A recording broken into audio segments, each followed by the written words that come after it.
Hello. Spray foamers out there, we're back. It's been a little while, so finally had to get some going. I promised that I was going to start to do some uh, remote podcasts because obviously we know how hard it is to get everybody where I'm at. So Candace reached out to me, Candace Lord of New Hampshire, I believe, right? And she wanted to be on, and I said, all right, well, it's perfect timing. Let's do it. So here we are. Candace, how are you? Doing well. People ask me how I get on podcasts, and I'm like, you just ask. You got to ask. That's it. Yeah, that's actually it. I actually had a lot of people asking in the beginning, and I was trying to, do the in person as much as possible, but I knew that wasn't going to last. I'm going to have to, reach out throughout the country a little more, and the only way to do that is through remote. So it is what it is. Um, how are you doing? Living the dream, my man. Living the Are you? dream. Are you? Yeah, You said just a minute ago that you were on the SPFA podcast as well. Is that right? I was. Yeah, it dropped today, the first episode. Uh, Awesome. all about chucking a truck. Oh, okay. I did see that. I did not listen to it yet.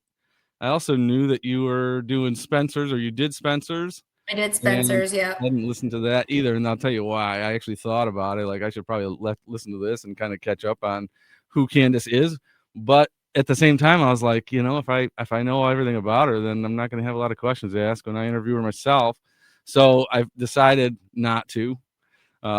Which is, like I said, I mean, I've never met you. I did see you in Las Vegas. Some people, you just know who their face is and the name, but Yeah, you don't actually, have a chance to sit and talk with them. So, how was your Vegas experience this year? it was good. I taught a breakout session Oh, about profit sharing in our industry and why you should do it and how to kind of make it happen for your company. And then I was invited to speak on the very first women's only Q&A panel, which was awesome. Some pretty awesome women up there in the industry. So that was exciting. yeah, Uh, yeah. The profit sharing. Now, I don't know a lot about that. Fill me in. well, profit sharing is when you literally, instead of giving your employees bonuses or, um, you know, I don't know, there's lots of ways to like incentivize your employees, but profit sharing is when you literally take a percentage of your profit and you divvy it up among your employees, and it makes them work harder. It makes them feel like what they do matters, like they're really a part of the team, and that how much money they make is directly related to their performance. So it's definitely lights a little fire under their butt when you have a good quarter and everyone gets extra money. So Wow. How many employees do you have? we are a company of 12. Hmm. Yeah. And Not huge, but no, we that's spray a lot of foam. that's a good size for, yeah. I mean, there's a lot of the, what do you call it? Truck in a truck? Yeah, we got a lot of Oh, them in my area. oh yeah. Freaking super oversaturated. Yeah. Yeah. It's sometimes probably hard. Is it hard to compete with those, or is it kind of easy to compete with those?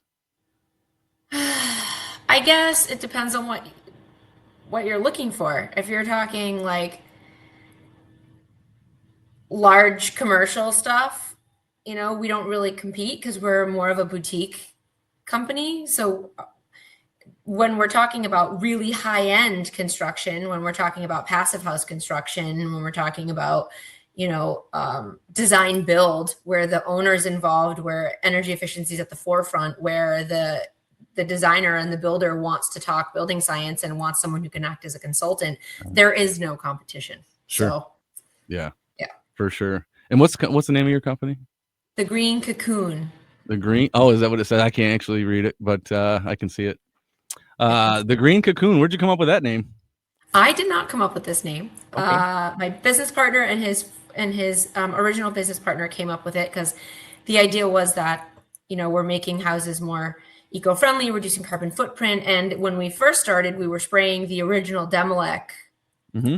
like soy, whatever they called it, soy based for a while, but that's a misnomer. So um, yeah, it was green and it all worked, and the name has just stuck. And now everybody and their mother has the word green in their Oh company yeah. name, but we're the OG in our area.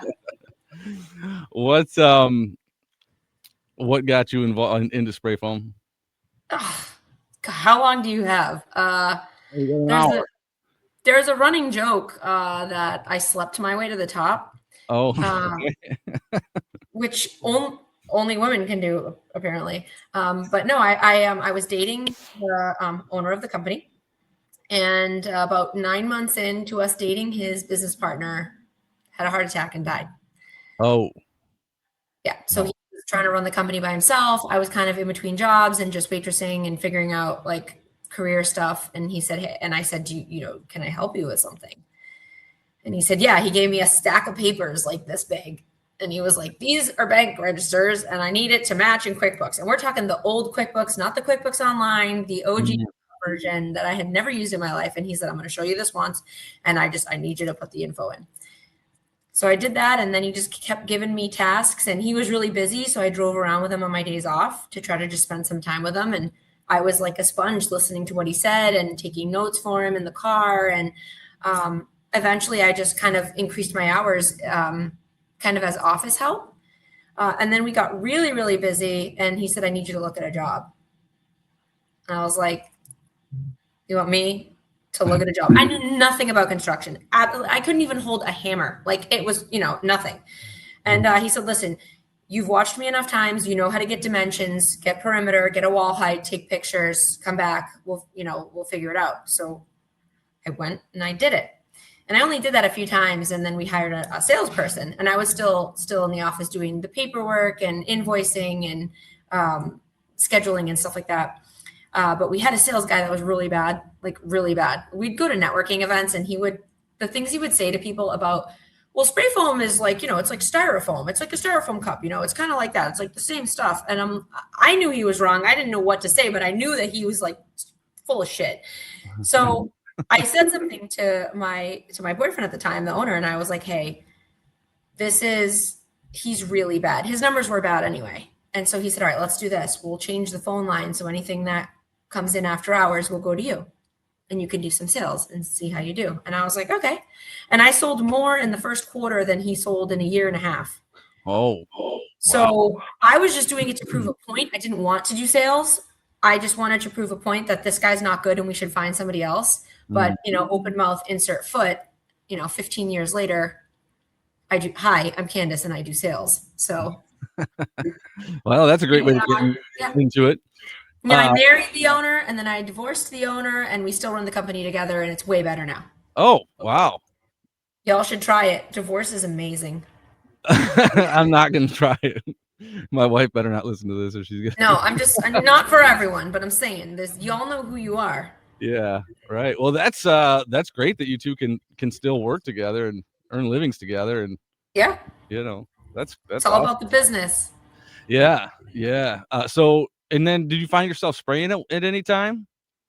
I have pulled a trigger before. Mm-hmm. I'd go out on weekends when he was still kind of going out in the field for overflow work, and I'd spray a little bit and scrape. And I used to go out like once or twice a year with the guys just to show face and because know what they go through. I think it's important Yeah, that salespeople have some field experience, that you understand absolutely. how hard it is to do certain things. Because when I'm specing a job and I'm figuring out production rate for a job and how many extra hours they might need and how, they have to drag the hose 17 million stories every day. Yeah, Like you got to know. So I haven't gone out in a while. I've been getting shit from the guys though. So I'm sure they always want me to come out in the summer though. They want it to be 95 degrees and be an attic job. And yeah, it all depends. I teach hot yoga. Bring it on. Yeah, well, that's true. I guess that doesn't affect you too much. The winters are still real cold in New Hampshire, I'm sure. Yeah, So we got negative 15, negative 20 this year. yeah, yeah. So it's hit or miss. It seems like it's either winter or super cold or super hot. I Yeah. always like the times where it was 60 degrees is like perfect. If you It was 80 yesterday and it was 70 today. So oh yeah we're getting there. yeah. So what else? How about tell me something else about Vegas you loved or Something else that I loved about Vegas. The weather was lovely. the weather was very nice. The parties were great. I did not go to the Spray Foam Worldwide party, although I was invited, but Oh, I not didn't go. because I go to bed early. And Oh my gosh, you're a party pooper. I went with one of my guys and I took him and he got his master installer certification. And he was studying and I get up early and I go to the gym and I have my routine. I needed to be present early for moderating and for different things. And I don't really drink. And so for me, it's like I go to some of the parties, I socialize, but Yeah. I'm at the point in my life that my mental and physical health is like super important to me. And, a lot of these guys were coming in at 4 a.m. and then skipping Oh, the breakout sessions. And it's like, we work really hard to prepare these breakout sessions for you guys. You can party anytime. Like, yeah. you should be going to these, but I understand a lot of these guys work I like agree. 60, 70 hours a week, every week. And they're like, Vegas. Yeah, for some of it's like their only vacation or out of the town, of the year. So For yeah, me, it's I get work. it though. I'm working. It's work for me. Yeah, I agree. I feel the same way, but I didn't used to. Of course, I used to be one of those guys. So, time in life again. Do you mind me asking your age? Yeah, I'll be 42 next month. Okay, so we're pretty close. I'm 44. Yeah, Uh, it's funny, like it's work, right? So I had my laptop out, I was making calls, I was doing my thing, I'm keeping up with everything. Because I'm the only salesperson right now. I'm training someone, but it still kind of all falls on me right now. But I have two teenagers. I've got a million people in my house all the time. I'm constantly busy. I teach yoga. I'm super social. So for me to go to Vegas and just be able to like lay in bed and watch trash TV and read a book and go to sleep and wake up and nobody's talking to me, and I go get coffee and nobody's talking to me, and it was great. It was like 5 days of just like me, and it's try great. it sometime. Yeah, it's great. I always go by myself too. I Uh, got a tan, got yeah, I some did vitamin too. D. Oh yeah, did you get out to that pool? I got out to that pool every day for at least an hour. Good for you. Yeah, I was like, it's break time, pool Yeah, time. Yeah. I went out to that pool one day and it was way too long. So I was red. You got burnt, didn't you? I got burnt pretty bad. That Yeah, sun was insane. yeah, yeah. Also, my hotel room looked out on the sphere and it was trippy. I was like, I'm glad I'm not doing drugs right now because I don't think I could handle that ball other than being completely sober. The stuff that like that's crazy. That ball is crazy. I'm glad they won the award. Whoever won the Mhm. award for spraying that thing. Oh yeah, I was there too at the awards thing. Yeah. Yeah, that was pretty We cool. were nominated for a couple, but alas, again, we didn't win. Yeah, Just someone's gonna keep trying. keep trying. So you must not have gone 2 years ago to Vegas then. I did. Oh, you did? Okay. All right. I was just saying that because you sounded like you saw the sphere for the first time. I think I didn't notice it before. I mean, was Oh, it I up don't and know how. running 2 years ago? Oh, it was. Yeah. Yeah. I don't know how you Maybe didn't notice it. my hotel room didn't see Yeah. it. Were we at the same place? No, it was a different Yeah. place. Well, if you were at the Westgate, it was there both times Okay. this year and 2 years ago. But Oh, it was. That's right. I didn't notice it. okay. I Well, did notice it this year, though. It was big and bright. yeah. It's really cool. It is cool to watch. Um, so did you gamble at all or no? I don't gamble. Oh, good for you. No, Yeah. no fun. It's I fun know, if you're super winning. boring. It's fun if you're winning. Sorry, your podcast can just end now because, like, obviously it's my bedtime. Oh, well, it's only 7 o'clock or 6 o'clock there too. Yeah, it's not You don't bad. go to No, bed this early, do you? no, I'm usually in bed at 7:30, and I read and Oh, stuff. Read and journal. Do that mental health stuff. that's good. Yeah, Did you grow up in but New Hampshire? I was born in Maine. Grew up in Massachusetts. Most of my life, North Shore, of Massachusetts. My family's in New Hampshire. Yeah. Um, I went to school in Boston. I went to Northeastern University, studied languages and linguistics. You Oh know, wow. Yeah, thank it's goodness I'm still paying for that shit that I don't use. kinda And yeah, and then I did a study abroad in Mexico for my language degree. I stayed there for 6 years. My kids were born down there, Oh and wow. What part of and then I Mexico? missed home, so I came back to the States. What part of Mexico? I lived in Cholula, which is in Puebla, which is 2 hours south of Mexico City. Fun fact for all of my white friends that like to celebrate Cinco de Mayo and have no idea what it is. It is not Mexican Independence Day. Oh, That's in that's what I September. thought it was. That's in September. This is literally celebrates a battle that was fought in Puebla during the French war in like the late 1800s down in Mexico, and they like lost the war, but they won this like one battle, and it's like this crazy history. So they don't celebrate it in Mexico. They celebrate it in this one state, particularly in the capital city and like outlying areas. But I don't know why it is even a thing in the States. It's I don't even understand. It's literally like an alcoholic's day. It's just ridiculous. Yeah, that's that is surprising. I Mm. thought it was independence too. I thought the whole country cared We about it. celebrate all kinds of things that aren't ours just to have a reason to party, I guess. I don't know. Yeah, well, you got to have a reason to party sometimes. I did eat guacamole yesterday. There you go. You're I, celebrating. I I did. actually didn't do anything, but I don't usually. So my nephew's birthday is Cinco de Mayo, so that's Oh, kind of that's cool. yeah. I mean, that's kind of a yeah. He's gonna have Mexican every year for the rest of his life for his I birthday. mean, I love my local Mexican joint. The owners are from Jalisco. They're really friendly. We chit chat all the time. They invite us to their Christmas parties and stuff. So we go there all the time just because we like the people. So we were there yesterday to get some swag and t-shirts and, do some There you go. karaoke or whatever. So is where is I mean Cholula, right? That's the best hot sauce. Is that where it's from? Um, I mean, that's your opinion on hot sauce. I Oh, think that's Cholula is definitely my basically strong. like salt vinegar. It's good, but it's not hot at all. I like Yeah, hot it's a little tame. sauce. That's But why I like it. yes, it is from Cholula. Interesting. Yeah. Um, you have I don't know much about it, but you've got a little bit of like a cancer journey and I think maybe some pretty serious fitness journeys and all that stuff. Yeah. I'd like to learn more about that. Well, yeah, I was diagnosed with breast cancer when I was 34, so 7 years ago. 7 years ago this month. Actually, probably any day now is like the 7th year anniversary that I was diagnosed. We caught it early, but I still had to do chemo and radiation and have a partial mastectomy. So I had like the full package because I was really young and it was ER positive, which is like it means it feeds off of estrogen. So when you're that age, your estrogen is really high. So Oh, so it grows really fast and the recurrence rate's fairly high.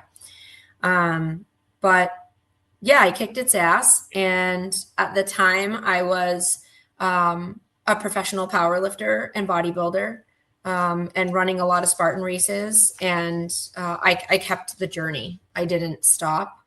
I did 2 Spartan races while on chemo. The last one was a 15 miles up Mount Killington in Vermont, and actually withheld my final chemo so I could do the race on the date.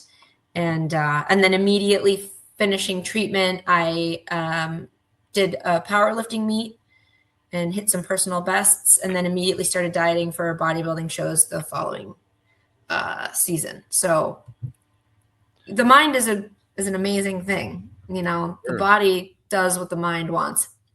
And I teach hot yoga, big into handstands and being upside down. And I'm done powerlifting. I retired a couple years ago from that, and I was going to be done bodybuilding, but my daughter, bless her soul, she turned 18 and she said, I want to do a show. And you always said you would do one with me. So I am currently 7 weeks away from our first show of the season, which is why my face looks so tiny right now. I'm like severe calorie deficit. You could wash your shirt on my abs, but it honestly, it's a sad life. It's a sad, sad life.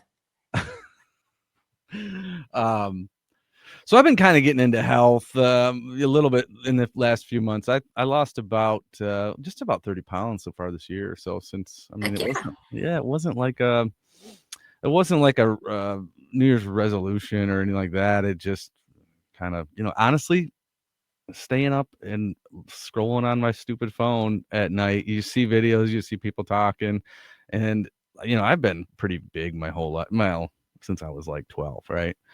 But things are starting to make way more sense now that I just didn't understand before. And so, Mm. like, I've been doing a lot Like of what? that. Sugar and insulin, huge. I never really understood any of it. Never tried to understand it. It was just one of those things. So I sugar and insulin. I mean the relationship they have is just incredible. I'm like, Well, oh, yeah, that's what insulin's for, is to regulate your blood sugar. And mhm. sugar isn't necessarily bad. Sugar isn't the devil. Carbs aren't bad for you. I do have, many certifications in nutrition, and, I know a lot about this stuff, and there's a lot of misinformation out there, but you got to eat real food Yeah, is what it comes down to. You got to eat real food your body can recognize. Sugar, as long as you have fiber with it, reacts much differently in the body. Like eating an yeah. apple versus drinking Mhm. apple juice. Like, it's as little processing as possible is generally what your body appreciates. And then use the energy that you give it. Because if you're ingesting all this food and then you're just sitting there, Yeah, it doesn't really work like that. yeah, yeah. People are meant to move. We're meant to move and groove, baby. I know it's hard. I mean, it seems like I mean, it's harder today than probably ever before because everything is so automated. Everything, everything we do is just so much easier than it was even 20 years ago, but, especially, 75 years ago or whatever. There's There's ways to make tools. it work. Absolutely. I mean, there's gyms too. There wasn't necessarily that before. So there's There's gyms, and there's taking your lunch break and walking around the building. There's parking farther away. Every time you go to the grocery store, park at the back. yeah, Oh my gosh, it's an extra minute to the car. Like, but every little bit counts. yeah, And it's funny um, that you say, like, I'm like been getting into health lately. It's so crazy that it's something that we have to get into yeah, when we get one body for the rest of our lives. We are given one body. It's beautiful and amazing because it can regenerate, right? But you get one body. yeah. I And know. it's crazy that it takes so long for us to understand that we need to take care of it. I mean, my teenagers grew up with me being really into health and fitness and really taking care of myself. And they still like, whatever. Like, I'm like, you do realize that this is the damage you're doing at your age is like what's going to impact you later. And they don't listen because I'm their mother, but it's, it's crazy that we have to get into it. You don't understand how important health is until you're not healthy. Yeah, It's like sex and oxygen. It's not important till you're not getting any. yeah, So same thing with health. Like when I was diagnosed, I was like, I will never complain again. If I wake up and I have no pain in my body when I wake up, and I can go do a yoga class and I can walk to my car and I can get out of bed and I can go screw around on the monkey bars real quick, or you know I can use my body in any way that I want. That is an absolute blessing. And we have to like take care of our bodies, especially guys in the trades. They're working their asses off, and then they're eating crap for lunch and having a Coke and Twinkies, and they're not stretching. I'm sorry, but I'm talking to you people. You need to stretch. Okay. My tip of the day. I'm guilty of not doing that near enough also. But Stretch. I You was I was spray and at foam like this all day, and then these guys can't even pick their arms up over their heads. It's like that's how we get mhm, old.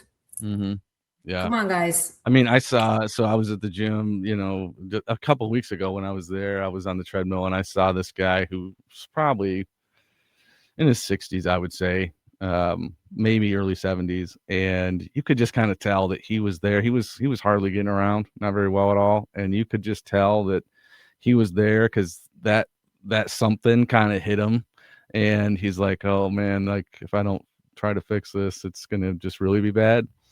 And I was just thinking like, man, I'm really glad that I've, kind of gotten into this mindset of let's take care of the body, right? Because I don't Yeah. want to get to the point where I let it go so long where I'm like this guy who just is kind of it's not too late for him, but it's late. You can always improve, but he will never be where he would have been had Right. he started. Like everybody says, use it or lose it. Um, you know, use it or lose it. If you don't keep range of motion in your joints, you lose that range of motion. If you don't keep muscle mass, keep building muscle mass, you lose it. Especially for women, like it's super important that we get as jacked as we can while we're younger, because that prevents bone loss and osteoporosis, and just the mental aspect of it, like going to the gym and you just walking on the treadmill or lifting something heavy and something hard. And it's It is scientifically proven to be more effective for depression and anxiety than any medication on the market. Yeah. I think 100%. that just in the past few years, if you ask my wife, I'm sure she'd say that she can definitely, see me happier and just easier to be around. So, and Mhm. because I've noticed it myself, I'm just, I'm not near as lazy and sluggish and irritated and all that, you know. And you Ab- build confidence in yourself, and you can Absolutely. be proud of yourself, and you can say, I didn't want to get up, but I went. Like, I didn't want to go to the gym. I don't even get Mhm. that feeling anymore of I don't want to go. It's just so ingrained since I was 15. 15, that's, ignore my dog.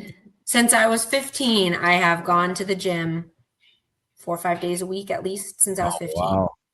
Yeah. Wow, that's yeah.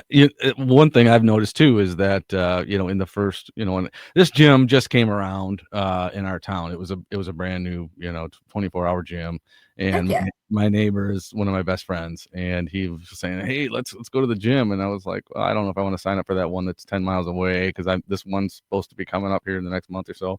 Either way, whether that was a good excuse or not is irrelevant, but it did come around and we've been going and yeah, the first few times, the first I'd say few months actually, it was like I should probably go, all that sort of thing. And now it's 24-hour gyms are awesome because sometimes You you can want just go. My to gym has a key card too. We have yeah, 24-hour access. that's the way to go. I mean, I'm gonna find more excuses. Like if it's not open, that's just an excuse not to go. Or if it's only gonna be open for another hour, that's just an excuse not to go. So it's really nice. But yeah, I feel the same way. I'm starting to feel the same way. Like, yeah, just go. It's not that I big of get a up at deal. 3:45. Oh wow.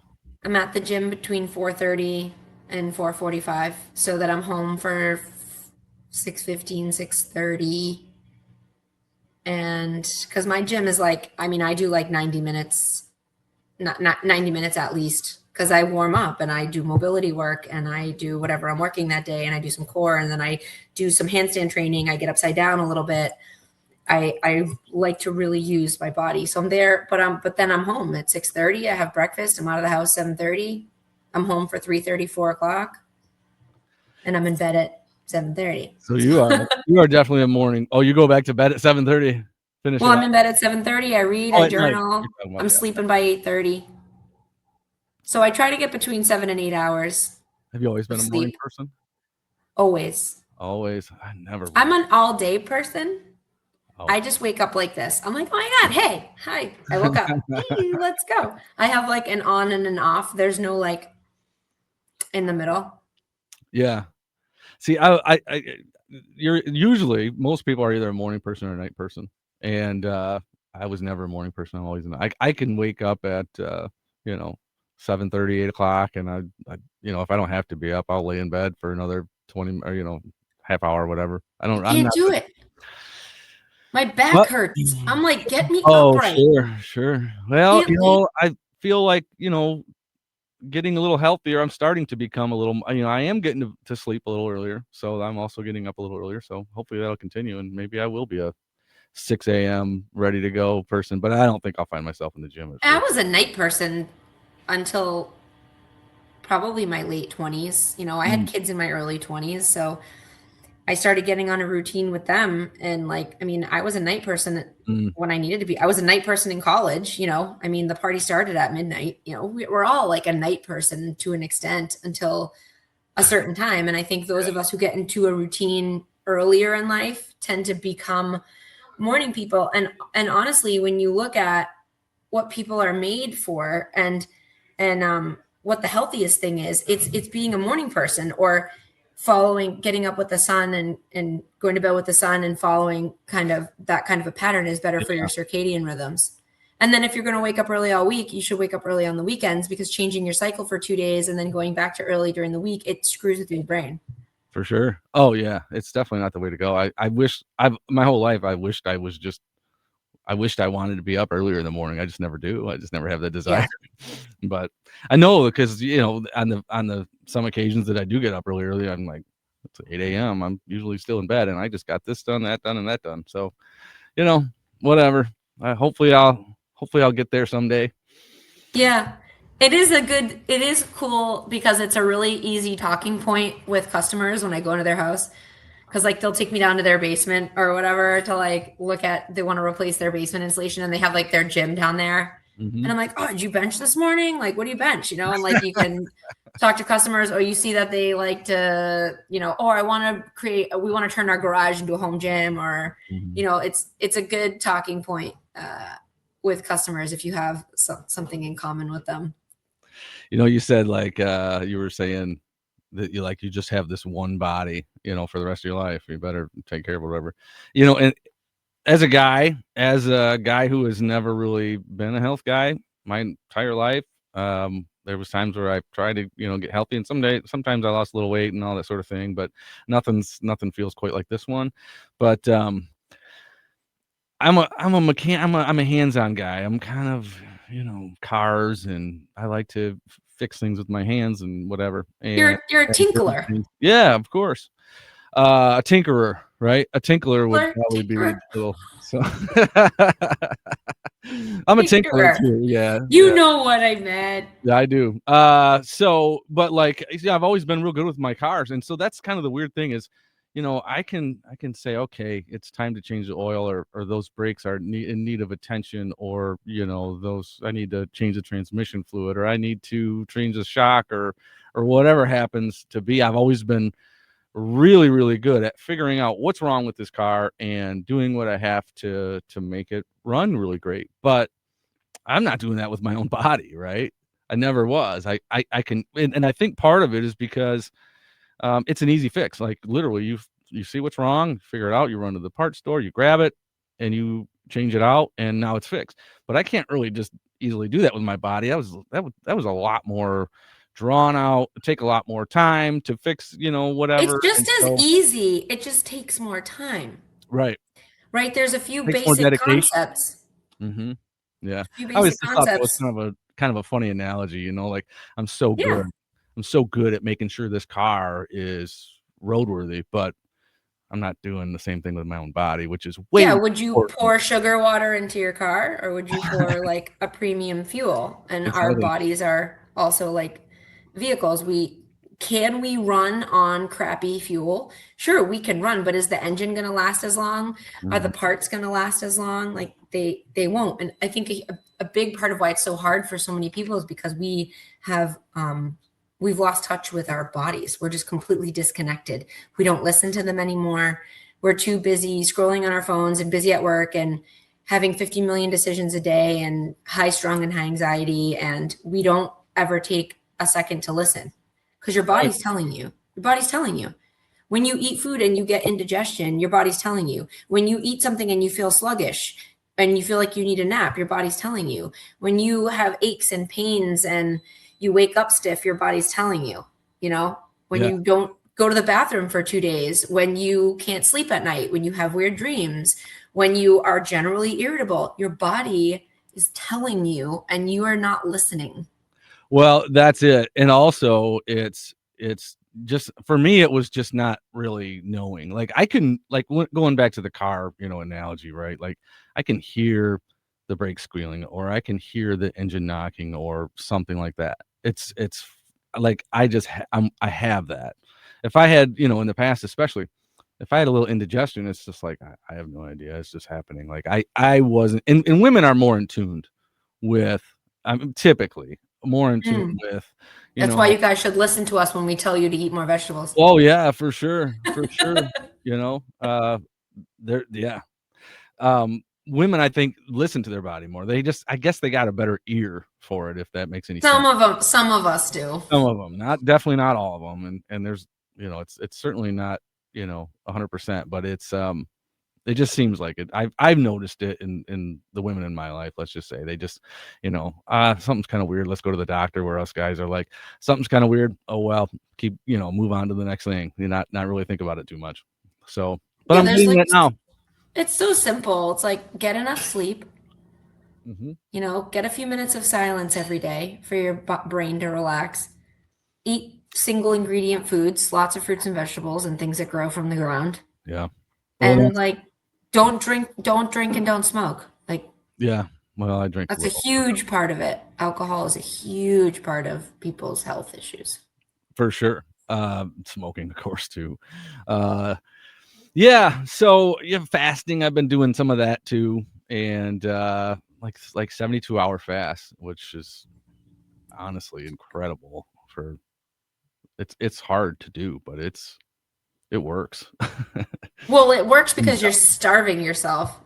It works Yeah. for weight loss because you're starving. Well, It's also really bad for women. what? I haven't heard that. Fasting is really bad for women's hormones. So, so fun fact, when they do all these studies on like intermittent fasting is great for this and cold plunges are great for this and they give you all these these facts, right? If you actually look at the studies, it's like 90% men because Mm. because of our hormone cycles and fluctuations, we're not as consistent as men. So when they're doing blood work and they're doing analysis, they take, the outliers, top and bottom, and get rid of the ones that aren't consistent, and they keep the general pool of data, and that's men. So, like fasting, great, 72 hours, maybe a bit much. 24, cool, but more than a 12-hour fast for women is bad for your hormones. Doing Oh, cold plunges, great for guys. Anything lower than 50 degrees actually increases the stress hormones in women's oh, I'm bodies. And sure. so, women, way different than men. So, I mean, I eat in a 12-hour window. I start eating about 4 a.m. My last meal is 4:30. Because I go to bed so early, I Yeah. want to sleep on an empty stomach, which is also really important for repair, rest and repair. If you're eating food and going to sleep, you're not resting. Yeah. You're Oh, yeah. For digesting. sure. Yeah. You You're definitely got to give digesting. yourself a few hours at least. So, change the So subject. wait, how did you get into the spray foam business? That's the question Oh, I want how to did ask I you. Because you have well, a foam podcast, but like, yeah, I know it. So I might have talked about this before. So if anybody's listening, they might hear the story again.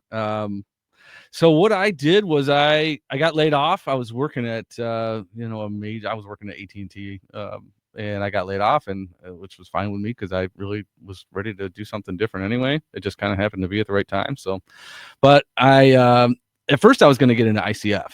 This I'm making the story long, so just that's fine. I'm bear with it. with me. Bear with me. So ICF, you know what that is? Yep, insulated concrete forms. Yeah. So I really wanted to get into that and build houses that way. And so I found somebody who did it, and I was like, "Hey, I want to work for you." And he's like, "Oh, okay, sounds good." So I did that for a little while, and I just kind of realized, like, yeah, my body's not. This is not going to work out for me. So got to figure out something else. Um, and I was kind of just. I was actually on my phone one day, and I was looking at um, like franchises or something that I can get into. Like, I don't know. I want to work for myself. I don't know what I want to do. I was just kind of doing some brainstorming on my phone, and I did know a fair amount about spray foam. I shouldn't say a fair amount. I knew a little about it. And I had also gone to school for construction, and I had also gone to school for alternative energy, which was, alternative energy. A lot in there is also um, energy Building conservation. So you building learn about, science. yeah, that sort of, so you Yep, learn about the different materials and everything. And so I just thought, maybe I'll get into spray foam. So I kind of looked into it, and I found I found Ted Profoam's website and rigs and everything, and I just kind of went down that rabbit hole, and I talked to my wife. We were driving in a car going up to her folks' house that weekend, and I told her, I think maybe I'd like to get into spray foam. And she's not usually the one that just kind of lets me do, off the wall stuff. But she's like, yeah, yeah, I think you should. I think you should do it right soon. yeah, And I was like, yeah. all right, well, there's a training down there in like 2 weeks, so I'll go then. And she's like, yeah. So that was pretty awesome to have her support there. And so we just went head on.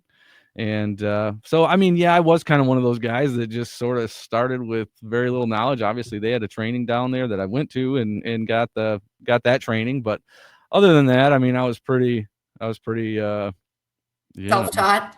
Pretty self-taught, yeah. And I Do had, you like I said, still have a foam company? I do not. No, when I started this podcast, I did. But I started selling foam, so I've been doing that for for a distributor. I've been Oh, doing cool. that now for like a year and a half. Well, it's pretty close to 2 years now. And so I mean, yeah, I did it for about I think around 6 or 7 years, and then I And where are you based out of? Michigan. Yeah, we're right now we are a little bit west of Detroit. So what was your biggest challenge in business? Now I'm interviewing you. Yeah, that's absolutely great. I mean, we got an hour to fill, so I don't mind talking about myself sometimes too. Um, so my biggest challenge, I guess, was well, one, I was starting to get my shoulder was starting to hurt and starting to get a little bit sensitized to it. Um, I was pretty good.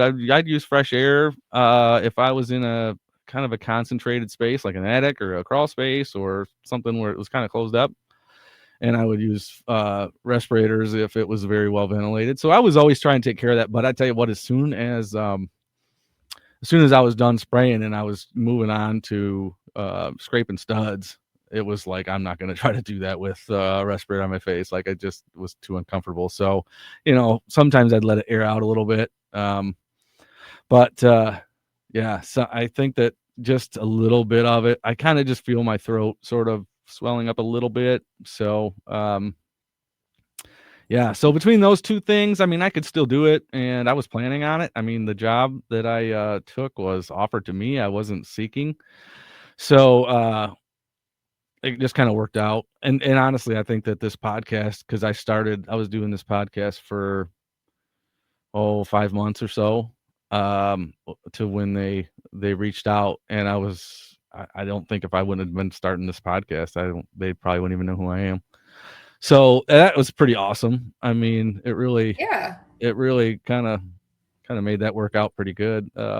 great. It's just weird how things work, but, other than that, challenges, I would say, I was always making plenty enough money for me and the family, but I'm not a really savvy business person. Like I said, I'm good with my hands, so I could do the work quite well, and, I mean, I got pretty good at it, and I had a background, a little bit of a background in construction and building, so I knew, what to spray and what not to spray, and how to clean up right, and how to do the job correctly. But um the business side of it, I wasn't really all that good at, and I was kind of lazy too in a way. I mean, Mm, I didn't want to do open sell, which I know would have helped get more business and maybe help me grow.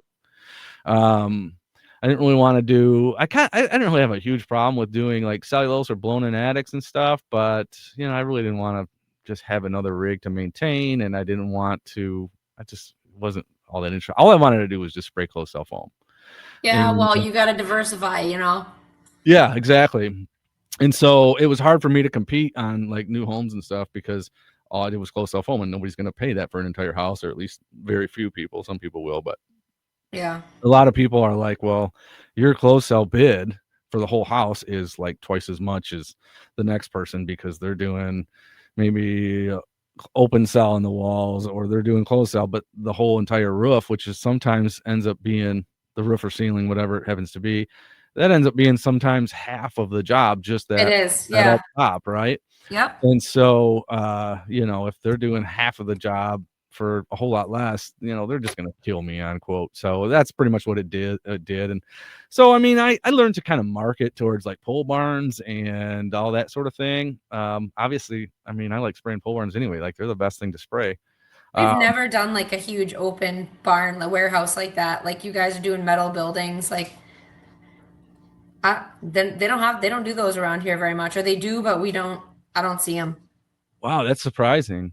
We do mostly stick built, like high end new construction, Like 16 or 69 center buildings, or just you're talking about more like homes. Yeah.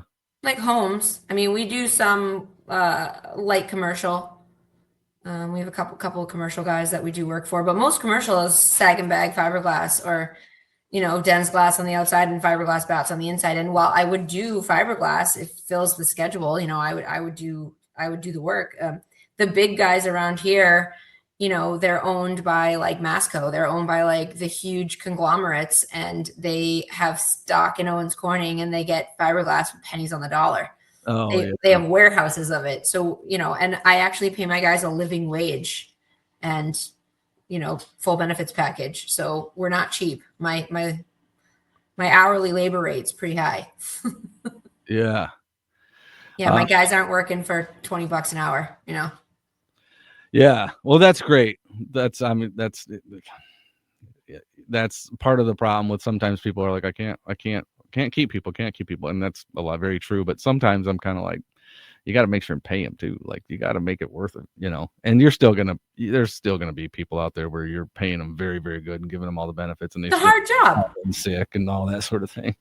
Oh, yeah, well, we have we're really organized as a company. It's one of the things I really enjoy about teaching at SPFA, and one of the things I like to talk to other business owners about and kind of be like a resource for them is that we are at this point in our company's trajectory, we are very organized.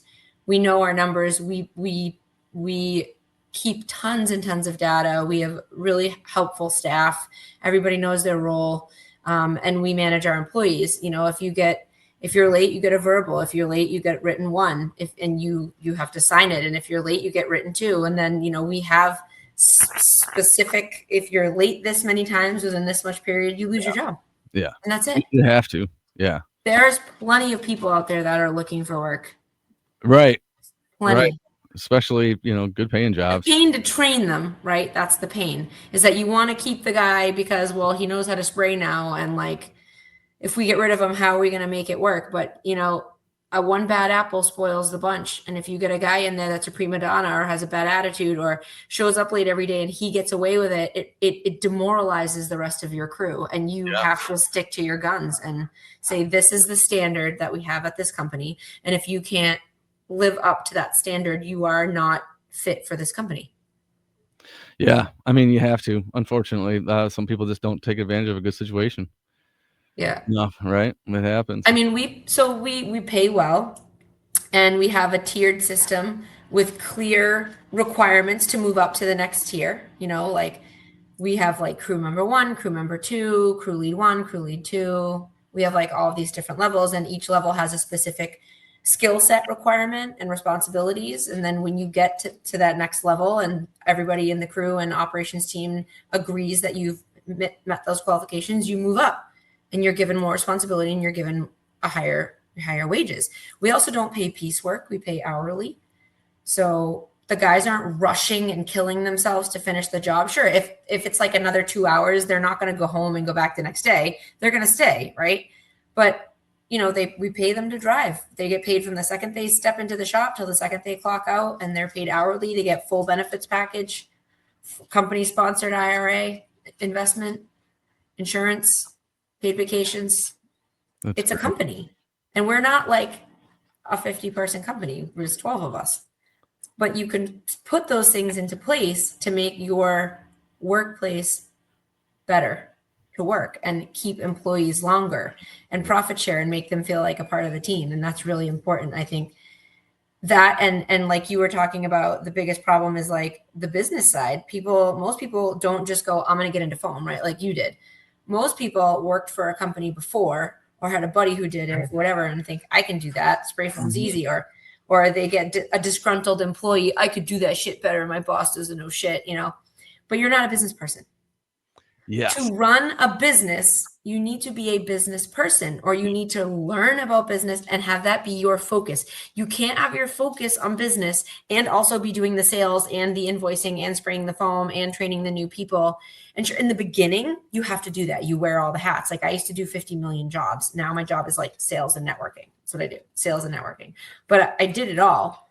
But it's so my business partner does the business. He went and got his MBA, and he runs the business. He does the numbers. He meets with the advisor. He has a meeting with each one of the staff each week. Where are you with this? This is, these are my goals for you for this week. These are the tasks I want you to complete. And he follows up and he holds you accountable.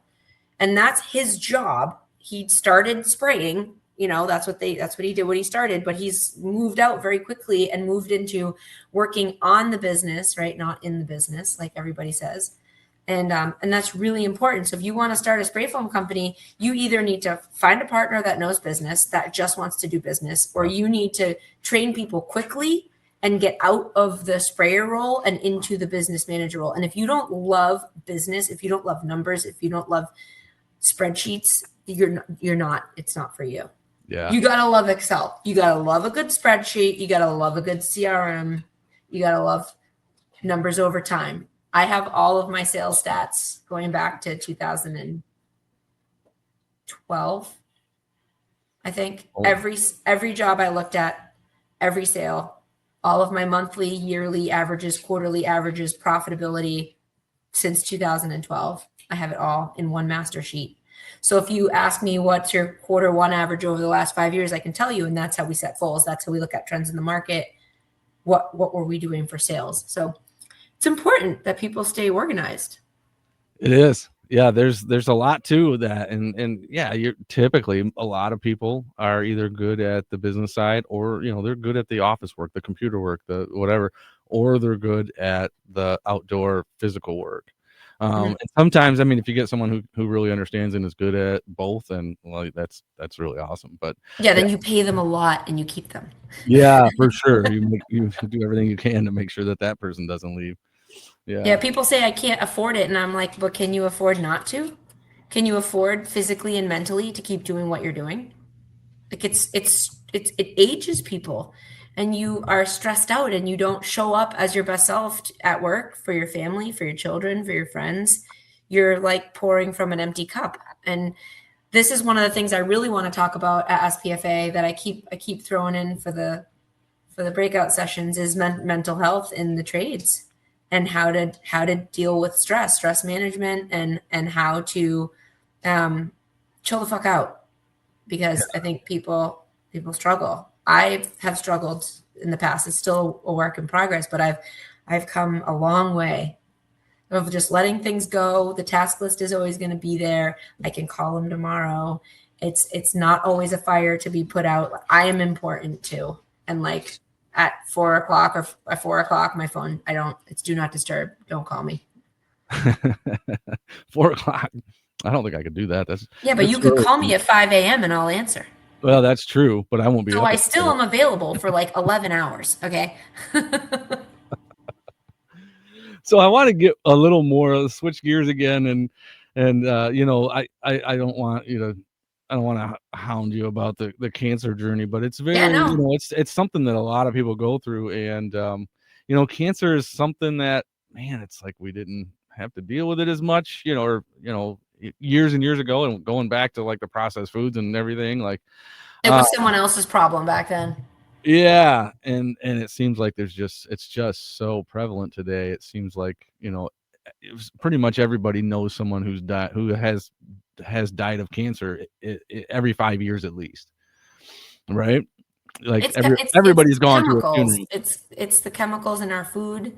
It's the chemicals in the soil. It's the chemicals in the water. It's what we put on our body. So when I was diagnosed, I did a deep dive into why did I get sick? What could I have done better? I stopped drinking for a long time. I drink here and there, but I really have cut way back, because the drinking increases your cancer rate like 50 million times for men and women.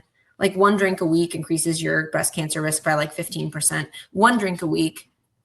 So there is no safe amount of alcohol. It's poison for your body. It's 100% poison. So I think first and foremost, I think people need to really start taking a look at their relationship with alcohol and substances. It's an escape for people, because they can't sit with themselves, they can't sit with themselves, and nobody wants to do that inner work, which is super, super important, which is being present with who you are and your thoughts, and being brutally honest with what's going on in your head. But I did a huge deep dive into that stuff, and your skin. Your skin is the largest organ in your body. Nobody thinks of the skin as an organ, but it's an organ. It's one huge organ, and it absorbs everything that touches it, which is why you can have nicotine patches and medication patches and birth control patches, because it goes directly into Yeah, your bloodstream. for sure.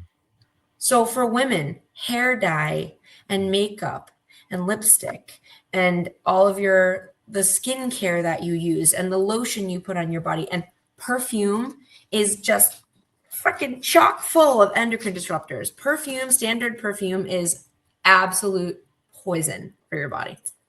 Same for men. Women are a little more sensitive to stuff like this. We get like breast cancer, you guys get other stuff, right?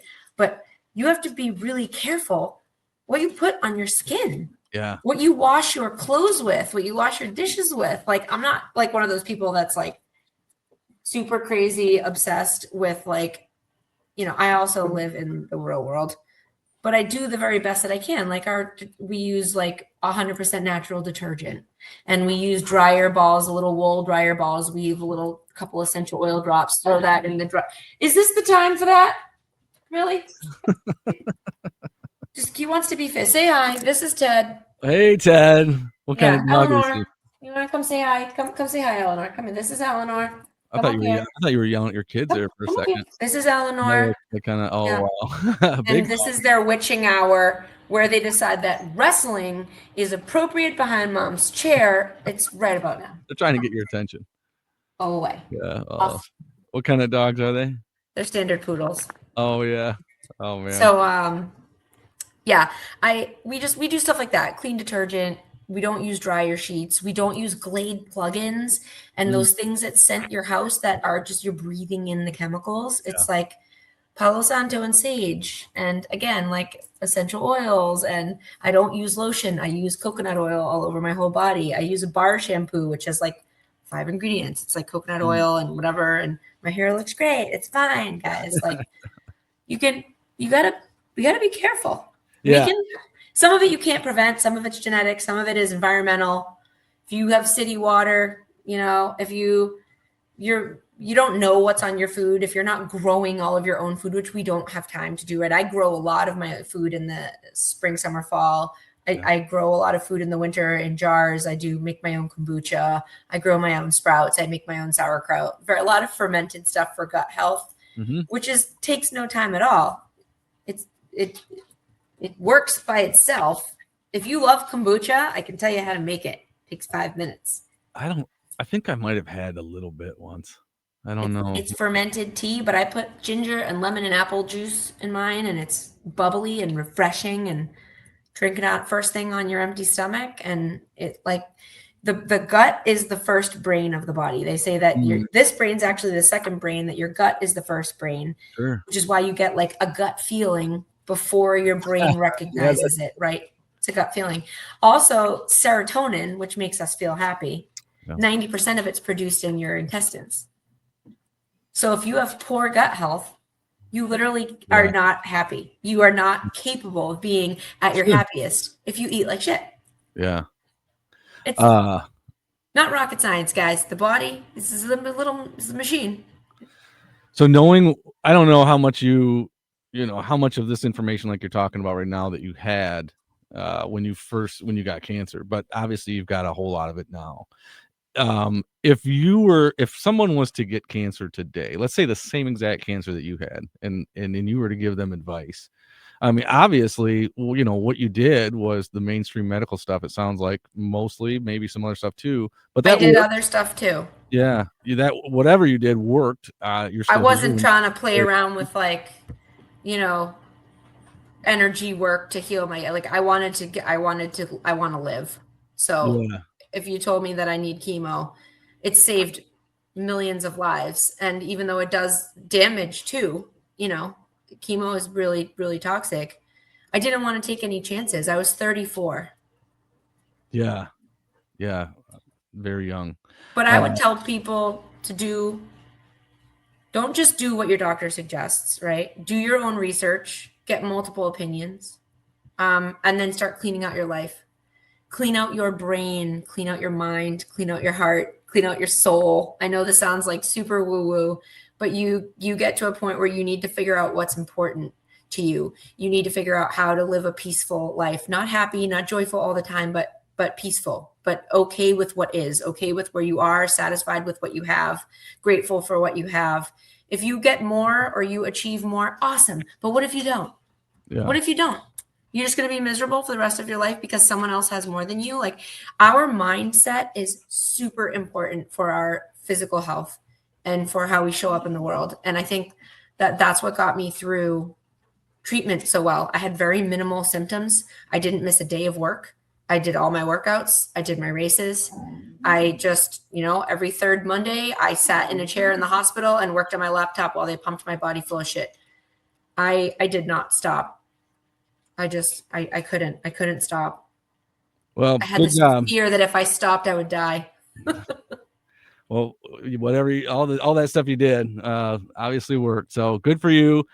Unfortunately, we're out of time. I got. Do you know Robbie Marshall? Sounds familiar. That's Danny Walker's worker. He's always Oh, okay. Danny Walker. He's going to be Danny on too. Walker's So nice. yeah, he's a good dude. I think Robbie's right here. There he is. All right, I'm gonna be having a podcast with him afterwards. So Hi, Robbie. time is of the essence. Hi. Get in there and wave to her. There we go. I saw him in Vegas. Yeah, of course you did. Yep, we're gonna be doing one. I'm trying to do like 2 of these at a time. It just makes it a little easier. So bang them right out. Well, next time I'm in Michigan, I'll come and do one in person. Absolutely. If you're in Michigan, you better, because we could, I think, pick up where we left off and talk about more. I'd love. Can we do like the hot wings, like during the interview, like where we taste consecutively hotter hot sauces on wings? We can, of course, we can. We can do it. I feel like it needs to happen. We could really make something of this. We could have a lot of fun. I mean, look at this. Yeah, there's all kinds of wild things. I made this podcast on purpose, not to be like specifically about just spray foam stuff. Like, let's have fun with the people, that we know, that we get to see at these events and stuff like that. Yeah. So thanks so much for being on, Candace. Thanks for hitting me up and getting me to get back to the studio. So yeah, thanks for having me. Super grateful, and hope something that we talked about resonates with some of your listeners. It's never too late to start. Yeah, for sure. Yeah. Lots of good information. I hope a lot of people listen to that and kind of get some motivation. So, all right. Yeah. Well, have a good night, and I'll catch you next time. All right. We'll see you later. Have a good night. Yeah. See you, Candace. Thanks. Bye.